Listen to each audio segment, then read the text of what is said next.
And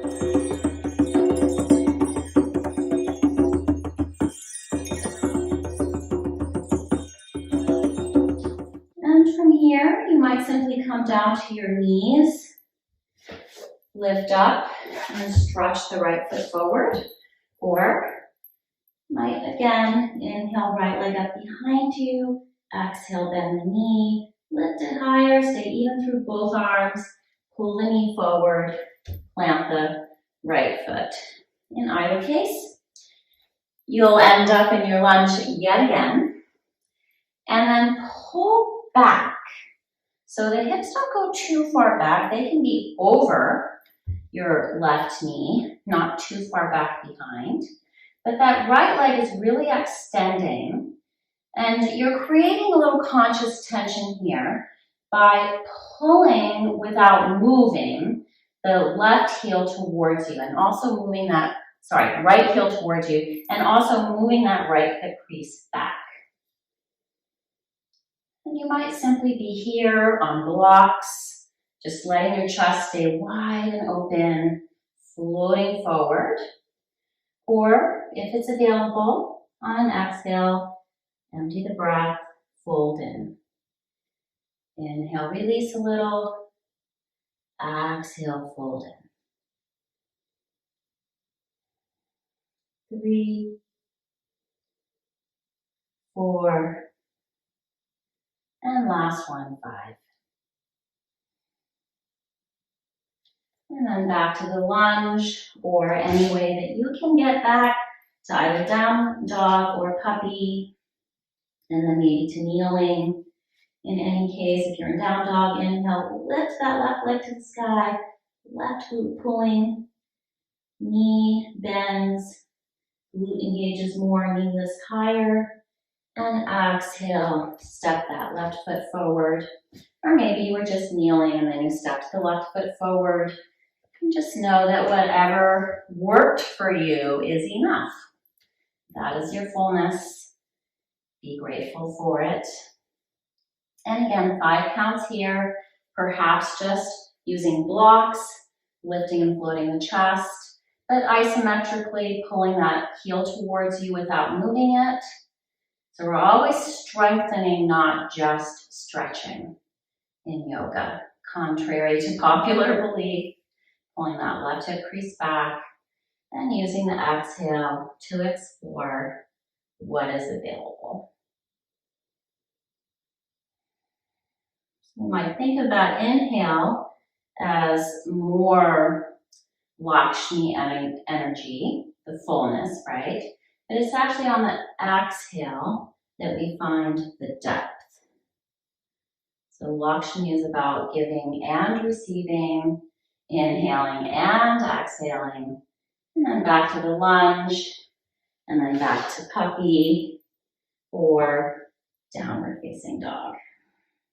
So if that's enough for you and you need to take a break, drop into a quick Balasana, child's pose, or come with me into a dolphin. So see if you can lower down both arms at the same time onto the forearms. You may find that your heels come up a little bit more, but keep tucking the ribs in. And then see if you can, again, lifting the arms at the same time, come back to that downward facing dog. And then go back and forth a couple of times here. And then either 2 or 3 breaths in down dog, or 2 or 3 breaths in dolphin. Either way, see if you might inhale right leg up to the sky for those 2 or 3 breaths. And then lower it down. And then left leg up to the sky for those 2 or 3 breaths. And then lower it. And then everybody meet in child's pose for a moment. And then inhale, lift up.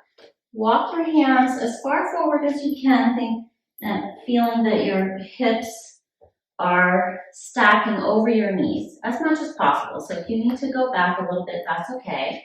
But try not to come forward. Try not to come farther than that. And come into a really active puppy here. And lift the navel up, curl the tailbone under. You can let the head and the chest lift up with you. I want you to really get this action of the navel lifting up, belly lifting up towards the sky, tucking those ribs in, letting the armpits and the head come with you. And then totally reverse that, release it, but don't just collapse. You'll need strong arms here and a strong core. Coming into a much more of a back bend here. So it may or may not be available that you can come all the way onto your chest. Again, whatever works for you, that is enough. Feel full with what you have.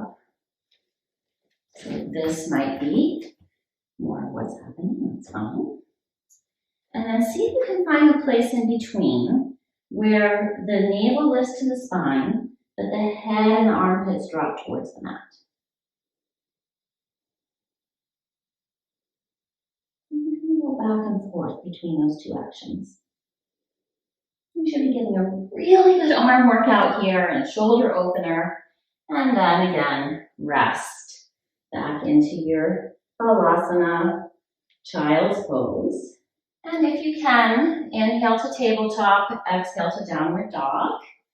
If that's not available, find your own way to come into seated from downward dog.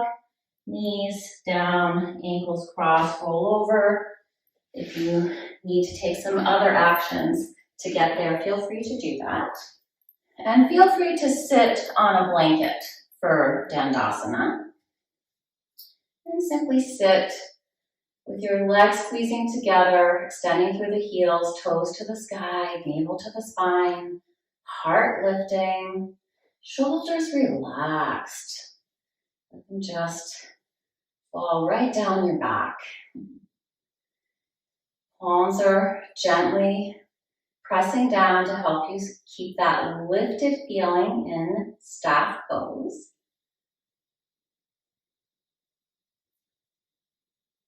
And from here, let your knees bend, plant your feet, shift your hips forward and up any amount, coming into reverse tabletop. And then you might come to a Dandasana with your hips lifting up, arms pressing down, core very engaged, or not. Okay, so it's up to you. If you want to just do a little reverse tabletop and then come back to Dandasana and move back and forth between those a couple of times, or if this is available, certainly go for it. And then come into the little lift there. Inhale, exhale, inhale, exhale. And then everybody meet back in just Dandasana, not the lifted hips Dandasana. And point your toes and lift your right leg any amount. It might not lift up off the mat. And then your left. Just go back and forth like that, exploring. And if you were able to do the L-sit, hands forward, hips back and lifted, then try lifting one leg at a time. There. Much harder with the hips lifted up, actually. Good. And then just circle your wrists for a moment. Hold on to one wrist, circle it in one direction, then the other wrist same. Give it a little bit of a break.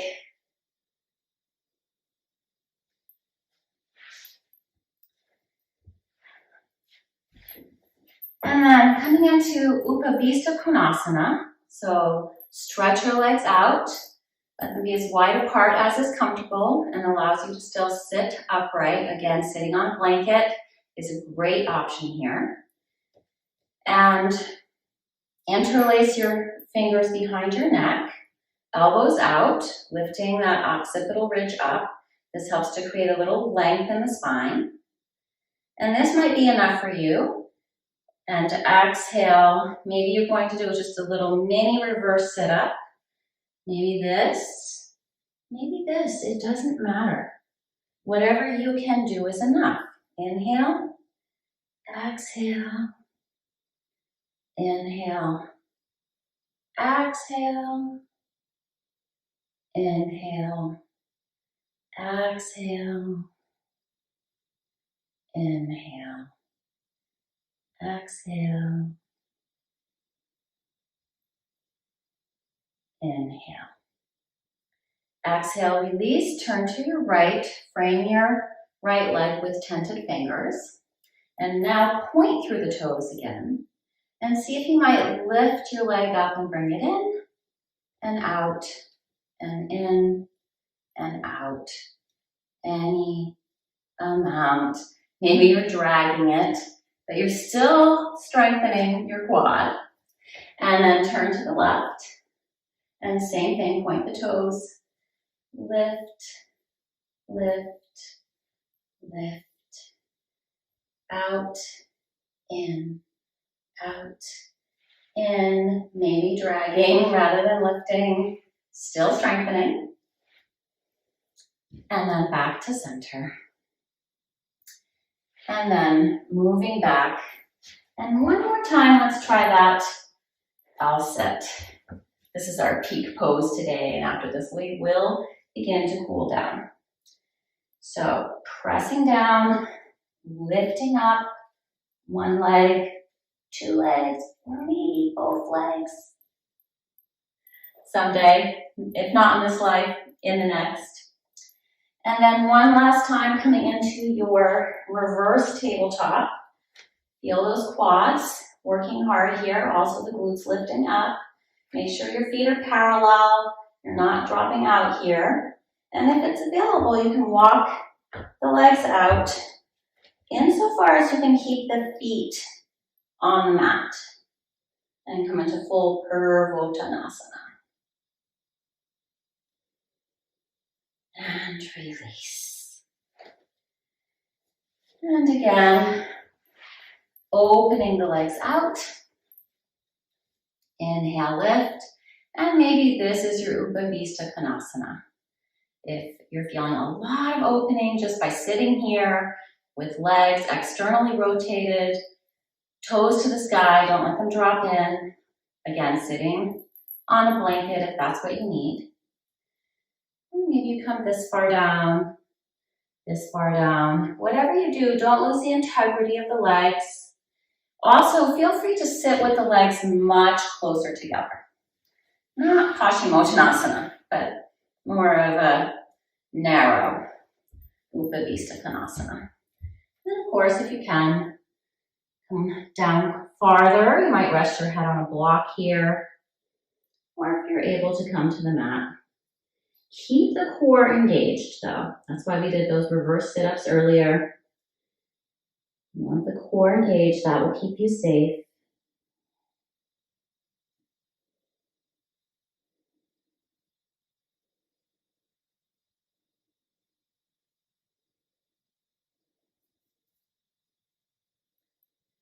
And then inhale, rise. Exhale. Come back to your Dandasana. Inhale, arms alongside your ears. Feel the core engage here in order to help you sit up. Extend through the heels, toes to the sky. Press down through the inner thighs. And fold into Paschimottanasana. Seated forward fold.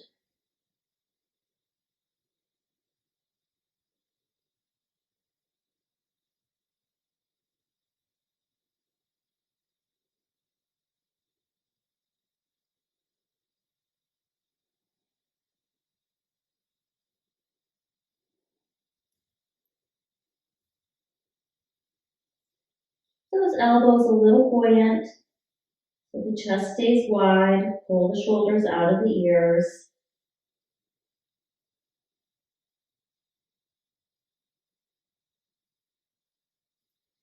And inhale, float up. Back to your staff pose. Bend your knees and allow yourself to lower down onto the mat. And back again to that Supta Tadasana, reclining mountain pose. Get some space between the shoulder blades and pull the shoulders away from the ears. So shoulder blades are wide and sliding down the back at the same time here. And one more time. Let's go through that beginning sequence and see what happens. Exhaling the knee into the chest. And then inhaling leg to the sky. And notice if there's been some movement here. Opening out to the right. Again, just noticing there's a little more freedom and ease. Inhaling back through center. Exhaling, coming all the way across to the left.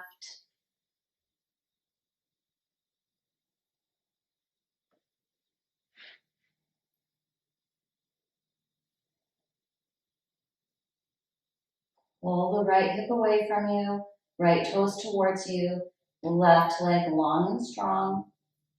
And then allow the right knee to bend, come into whatever variation you'd like of spinal twist.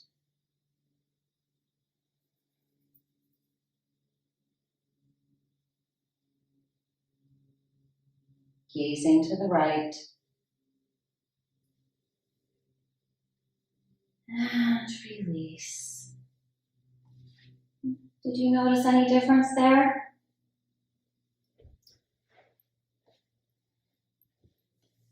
Folding that left knee in. Exhale completely. Inhale, left leg to the sky.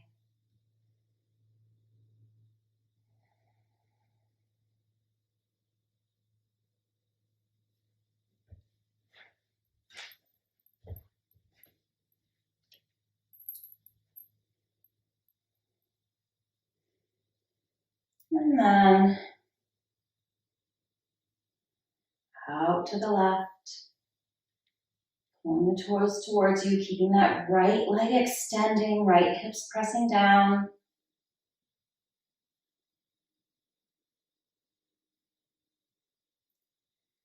And back through center.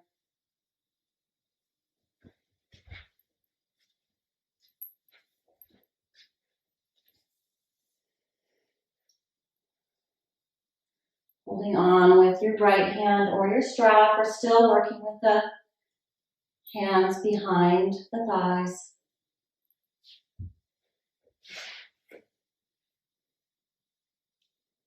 Keep the right leg long and strong, gaze to the left. Move the left hip away from you, left toes towards you. And then into the spinal twist. Inhale fully. Exhale completely.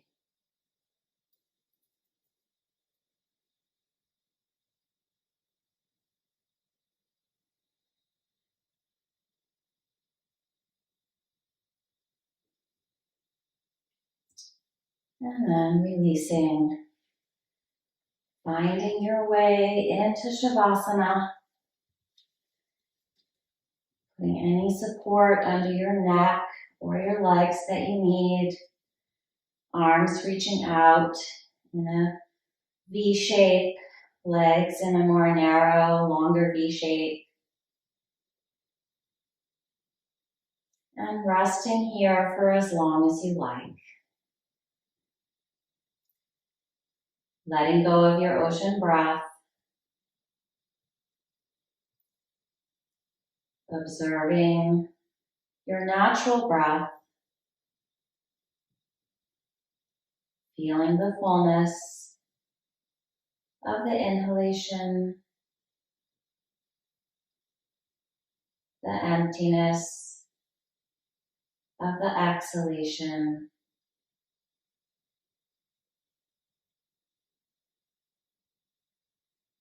Feeling the receiving of the inhale, the releasing of the exhale, knowing that the fullness of Lakshmi, the feeling of being enough, is that balance between receiving and giving.